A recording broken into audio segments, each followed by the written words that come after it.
ડોસિયાનું મોઢું આવડું આવડું લીંબોડી જેવું થઈ ગયું તું અને ઓલી પિંજલડીની આંખમાંથી બોર બોર જેવડા આવડા ક્યારે પડે ને એની ચાતકની જેવું રાહ જોતી હતી બોલ મારીને આમ ખાઈને કહું છું આમ ખાઈને કહું છું મારા ભલે છે ટાઢક પડી છે ઓહો જાણે બરફના ડુંગરા પંડે ઉગી નીકળ્યા બા આવા દો તો એ બરફની ટાઢક થોડી મને લાગવા દો હે પણ બા મને એમ લાગી રહ્યું છે કે આવી રીતે તમારે બધાની વચ્ચે કાગળ વાંચવો નહોતો જોઈતો.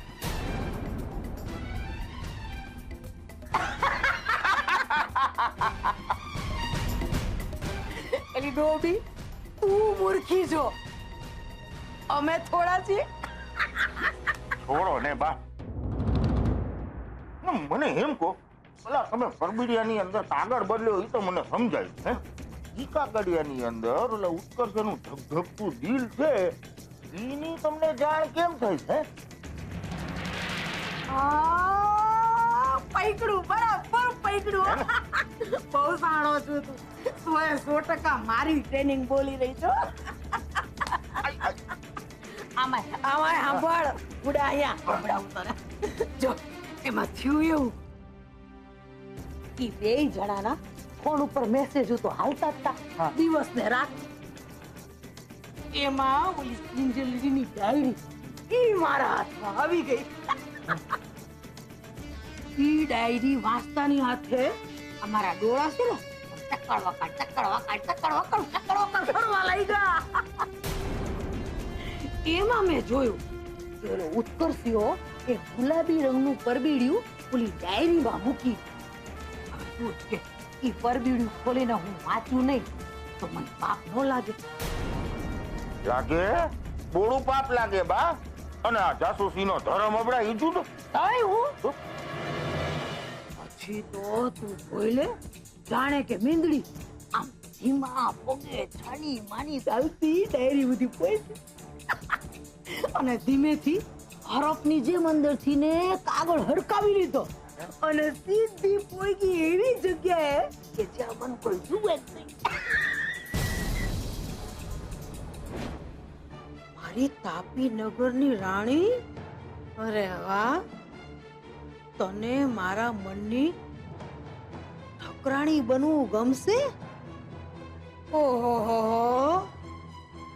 કેમ નહીં બનવું ગમે ભાઈ ગમશે ને પોસ્ટર ઓછા હતા તે હવે આ ભાઈને કંકોત્રી છપાવવાના કોડ જાયગા છે છપાવ ભાઈ કંકોત્રી છપાવ પણ આ ભવાનીના આશીર્વાદ વગર તારું ગાડું થોડું આગળ હાલવાનું છે હે વાહ બા વાહ તમે તો શું ગાડું ચલાવ્યું છે હે અરે ચાણક્ય તો જીવતો હોત ને તો ઈએ કે એ ભવાની બા મને તમારી પાસે ટ્યુશને રાખી લો ને મસ્કરી કરો પણ બા મને એ નથી સમજાઈ રહ્યું કે આવા બધા પાપ તમે શું કામ કરી રહ્યા છો તે મૂર્ખી આ બધું મારી હારે ઉપર લઈને નથી જવાની અરે આ હંધુય હું મારા કાનુડા હટે કરું છું કાનુડા હટે હવે જવા દો ને બા આ ચાર ચોપડીને પથ્થર ઉપર પાણી છે એને સમજાવીને કઈ અર્થ નથી અરે બા તમે આ જે બધા સમાચાર લઈને આવ્યા છો ને એ સમાચારની માસુકભાઈને તો મારે જાણ કરવી જ રહી હે તે જાણે પૈસા તન કોણે રોઈકો છે જઈને કે હંધુય હું તો આયલી મોહનના ઘરે અરે બિચારો દુખીના દાળિયા થઈ ગયો હશે એની છોડીના પરાક્રમ સાંભળીને હવે છાનો રે બટા મારો દીકરો એ બધું મારે જ કરવું પડશે ને હું તો આ આયલી મારે તો દુનિયાભરના કામ છે હાલ ભવાની હાલ બાપા જય શ્રી કૃષ્ણ રગલા હા જય શ્રી કૃષ્ણ બા અને એ સાચવીને જજો હે હા અને સંભાળજો આવે હા ભાઈ વાહ કેવું પડે ને બાનું આમ નખથી નાટક કરી જાણે હે શું કહે છે સરોજ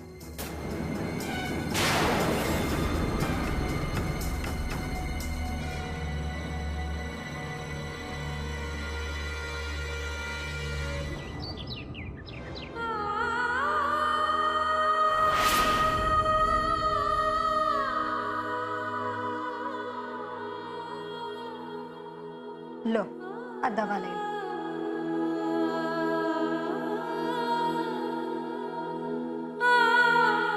દવા લઈ લો, નહીતર તમારી તબિયત બગડી જશે.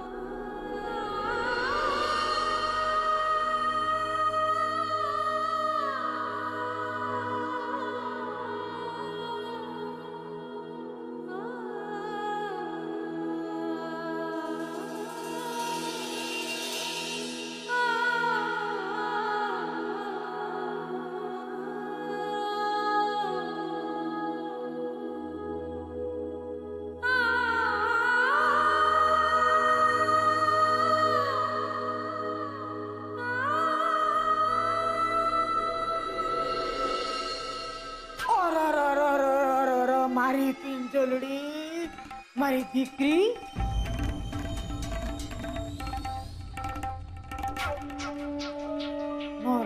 નોરડ બેટા, આમાં તારું હું આપગનો હે? બોર જેવા આવડા હારવાના રેવા દે બેટા. ઈ ન પાવત એના કરો મી ભોગવશે પૈસા.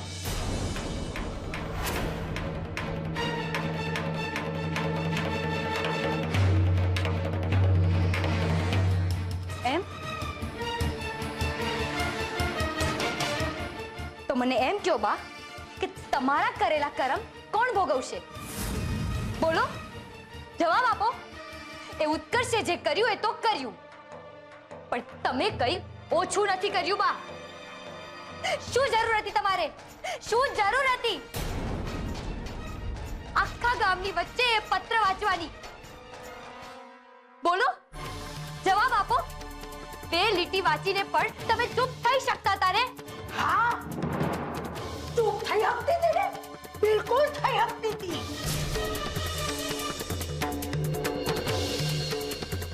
અરે ગજબ પરસ પિંજરડી, તું ગજબ પરસ. કંપનીનો નિયમ હતો ને કે પરબીડિયામાંથી કાગળ ખોલીને મોટેથી વાંચો તો જ ઇનામ મળે, હતો કે નહીં? તો પછી મારે કાગળ તો વાંચવો પડે ને. બા, રહેવા દો તમે. જોયા તમારા નિયમો. બાકી કોઈ આમ 2-5 રૂપિયાના ઇનામ માટે પોતાના જ ઘરની ઇજ્જતને ગામની વચ્ચે ઉગાડી તો ના જ પાડે. એ ઇજ્જતની હગલી,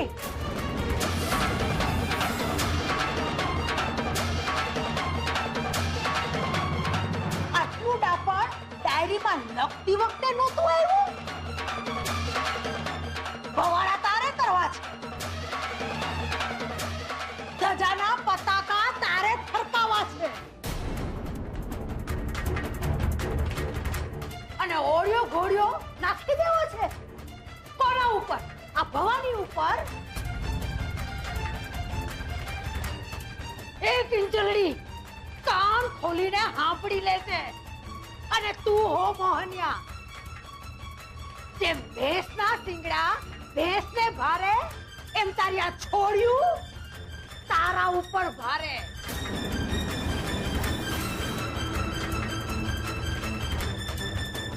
બાકી ખોટી સાવકારી મને બતાવવાની જરાય જરૂર ના.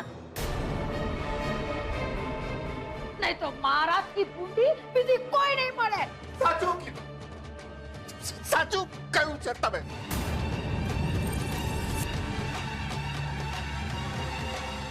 તમારા જેટલી ભૂંડી બીજી કોઈ માં ના હોય.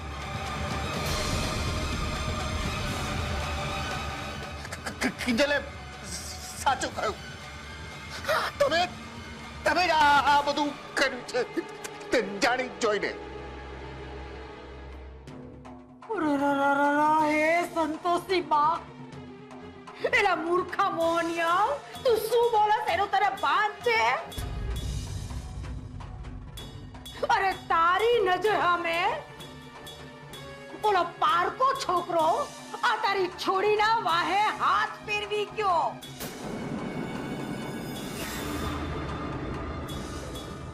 અરે તું હજુય આ કિંજલડીને આંધ્રા ધૃતરાષ્ટ્રની માફક પ્રેમ કરસ? બાપ, તું બાબા અડધો મૂંગો તો છો જ. હવે બેરા અને આંધળાની માફક આ ખાડા કાન કરસ. મોહનિયા દુનિયા બેરી અને મૂંગી નાક અને ખાસ કરીને આ માસુકભાઈ.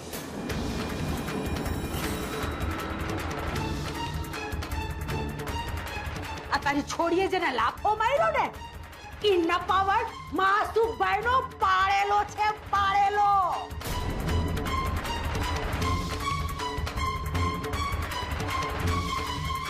અને મોહન મારે તને નું સમજાવવાનું હોય. ચા કરતા હંમેશા કેટલી વધારે ગરમ હોય.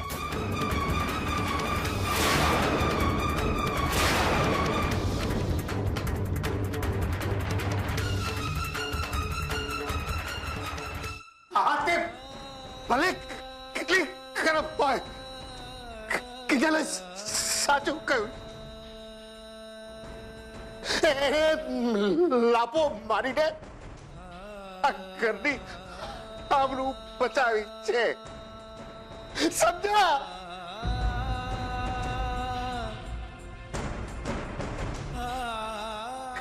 ઘરની આબરૂ. પપ્પા, પપ્પા.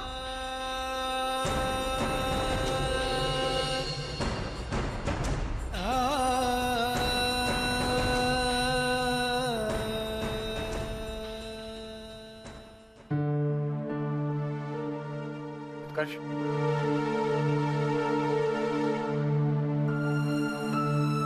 તે મને તારો લવગુરુ બનાવેલો ને, તો મેં શું કીધેલું તને કે પહેલા પ્રેમના 4 સ્તંભ પાર કર. કીધેલું ને, તો પછી તારું મગજ કેમ લગાડ્યું તે? સંભળાવવાની જરૂર નથી રૂપેશ. મેં જે ઉતાવળ કરી તેનું સર્ટિફિકેટ અને કિંજલનો જવાબ મને મળી ગયો ને. તું આને જવાબ કે છે? ના, મારી મૂર્ખામીનું ઇનામ. તારે હજુ કોઈ સલાહ આપવી છે તો આપી દે. બાકી હું અત્યારે એક પણ શબ્દ સાંભળવા માંગતો નથી રૂપેશ. ઉત્કર્ષ, ઉત્કર્ષ, મારી વાત તો સાંભળ તું. ઉત્કર્ષ, અરે કિંજલે જે જવાબ આપ્યો એ પરિસ્થિતિ પ્રમાણેનો હતો, અને પરિસ્થિતિ બદલાય તો જવાબ પણ બદલાઈ શકે છે. ઉત્કર્ષ, હવે આને કેવી રીતે સમજાવું?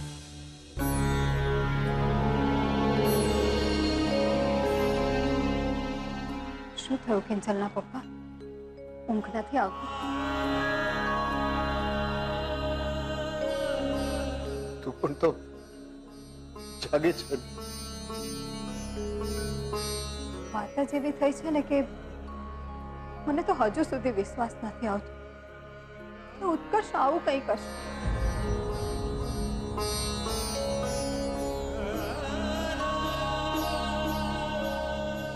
એકવાર આપણને વિશ્વાસમાં રાખી ને આપણી સામે રજૂઆત કરી હોત તો આપણે વિચારત પણ ખરા.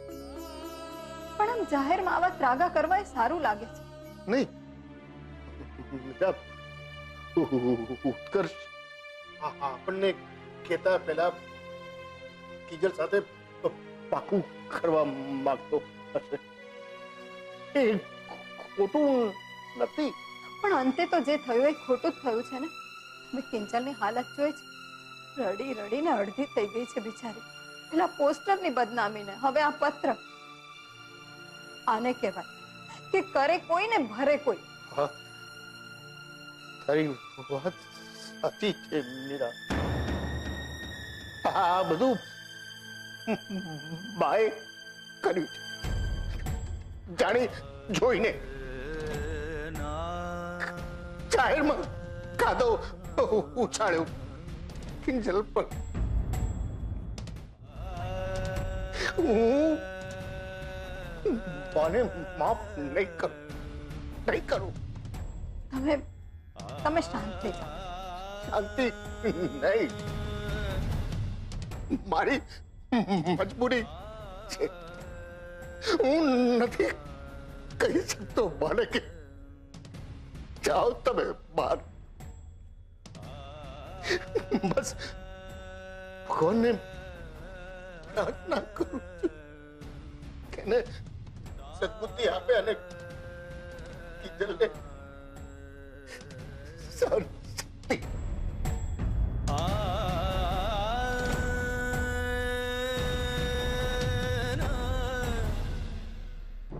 ઉત્કર્ષનું નામ નહીં લેતી તું. મારે એના વિશે કોઈ વાત નથી કરવી. કેમ? શું પ્રોબ્લેમ છે ઉત્કર્ષમાં? આખો દિવસ જ્યારે હોય ત્યારે ઉત્કર્ષ જરા મને આટલી હેલ્પ કરી દેજે ને.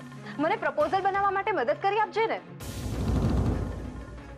પપ્પાને ત્યાં ચા પહોંચાડવા માટે તારી બાઇક પર બેસાડીને મને ત્યાં લઈ જજે ને. આ બધું જ્યારે કરવું હોય ત્યારે તો ઉત્કર્ષ કરતા થાકતી નથી. અને આજે ઉત્કર્ષના નામથી તને એલર્જી થઈ ગઈ છે? એવું નથી સેજલ, પણ એને પણ તો સમજવું જોઈએ ને. આમ બધાની વચ્ચે જાહેરમાં લવ લેટર અપાય? એક મિનિટ. સૌથી પહેલી વાત કે એણે તને બધાની વચ્ચે પ્રપોઝ નથી કર્યું. બાએ લેટર વાંચી લીધો તો. અને બીજી વાત, જો એણે તને પ્રાઇવેટલી આ લેટર આપ્યો હોત તો તને આનાથી કોઈ જ વાંધો ના હોત. ખુશી ખુશી એક્સેપ્ટ કરી લીધું હોત. સેજલ, શું સેજલ? કિંજલ, મહેરબાની કરીને તારી આ ડાયરીની દુનિયામાંથી બહાર આવ અને જરા ઉત્કર્ષની સામે એકવાર જો. એ કેટલો સારો છોકરો છે. એકવાર વિચાર કરી શકાય એવો. પણ સેજલ, એ મારો માત્ર ફ્રેન્ડ છે. અને એક મિત્ર વિશે આવું બધું વિચારવું મારા માટે પાપ છે, પાપ. પાપ? કઈ સદીમાં જીવે છે તું? અને કિંજલ, ઉત્કર્ષ કોઈ રસ્તે રખડતો રોમિયો નથી. ભણેલો ગણેલો છે, વેલ સેટલ છે. અને સૌથી મોટી વાત તો એ છે કે એ તને પ્રેમ કરે છે. તો પછી લાઈફમાં બીજું શું જોઈએ છે? પણ સેજલ દીદી, જો ઉત્કર્ષ કિંજલને સાચે પ્રેમ કરે છે તો એણે વાત તો ધ્યાન રાખવું જોઈએ ને કે કિંજલનો આમ જાહેરમાં પજે તો ના થાય. કોઈ પણ કિંજલના કેરેક્ટર પર આમ કાદવ ના ઉછાળે ને. જો ઉત્કર્ષે સેમ વાત કિંજલને સાઈડમાં લઈ જઈને કરી હોત તો પરિસ્થિતિ અત્યારે આટલી બગડી ના હોત ને. બીજાને બધું મને સમજાય છે, પણ આ બધું એણે જાણી જોઈને નથી કર્યું. એ તો કિંજલને પર્સનલી જ લેટર આપવા માંગતો હતો. પણ આ તો એનું બેડ લક કે બધી ગડબડ થઈ ગઈ. પણ એનો મતલબ એમ નથી કે કિંજલ એને બધાની વચ્ચે લાફો મારી દે. એમ તો શું તું મારી જગ્યાએ હોત અને ઉત્કર્ષે આમ તને બધાની વચ્ચે પ્રપોઝ કરી હોત તો શું તે સ્વીકારી લીધું હોત? કે પછી એમ કહ્યું હોત કે વિચારીશ, અત્યારે તું મને લેટર આપી દે ને? નહીં સેજલ, નહીં.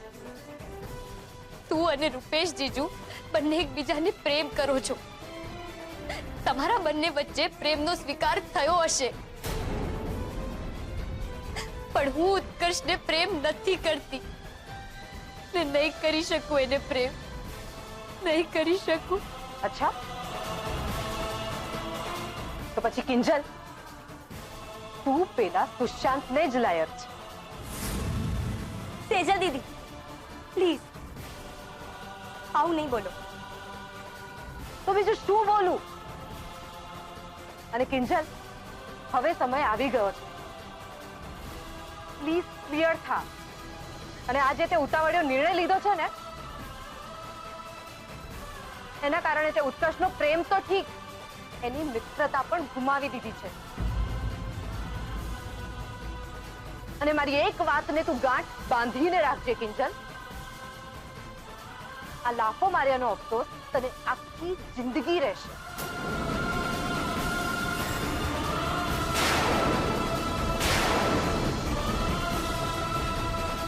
યાદ રાખ.